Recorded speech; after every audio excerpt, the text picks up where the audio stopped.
In the late 1800s, most of the Western world misinterpreted Hinduism.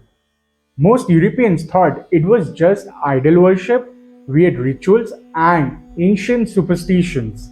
India itself was a British colony, and even the educated Indians were beginning to lose confidence in their own traditions. Indian culture was often portrayed by Western writers and missionaries as weak and underdeveloped. This was a time when powerful empires dictated the narratives of the world. Few outside India knew anything about Hindu philosophy, and then a young monk in saffron robes quietly prepared to change the image forever. So, welcome to Talking the History. Subscribe to our channel, press the bell icon, and follow us on Instagram for more amazing stories from the past. So, let's start.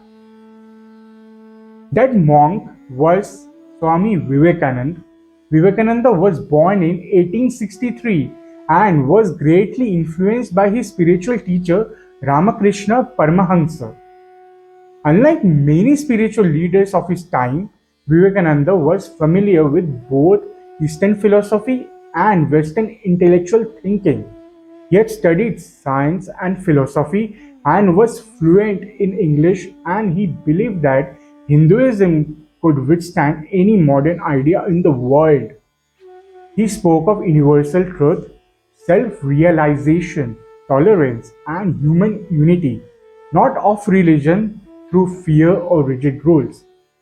Everything changed in 1893 at the Parliament of the World's Religion in Chicago.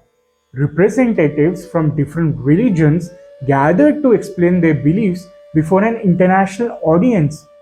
When Vivekananda stepped onto the stage, very few people knew who he was. But the moment he began his speech with the words, "Sisters and Brothers of America," the audience reacted with overwhelming applause.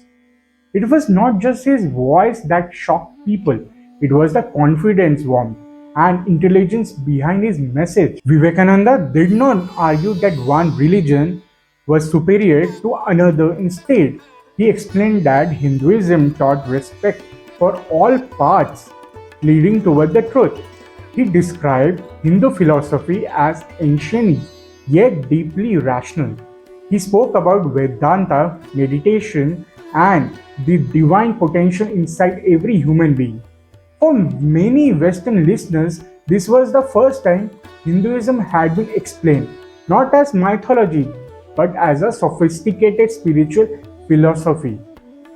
His speeches quickly became well known in America and across Europe. More intellectuals, writers, and spiritual seekers wanted to listen. Suddenly, the image of Hinduism in the Western world began to change. But Vivekananda's greatest impact was still to come.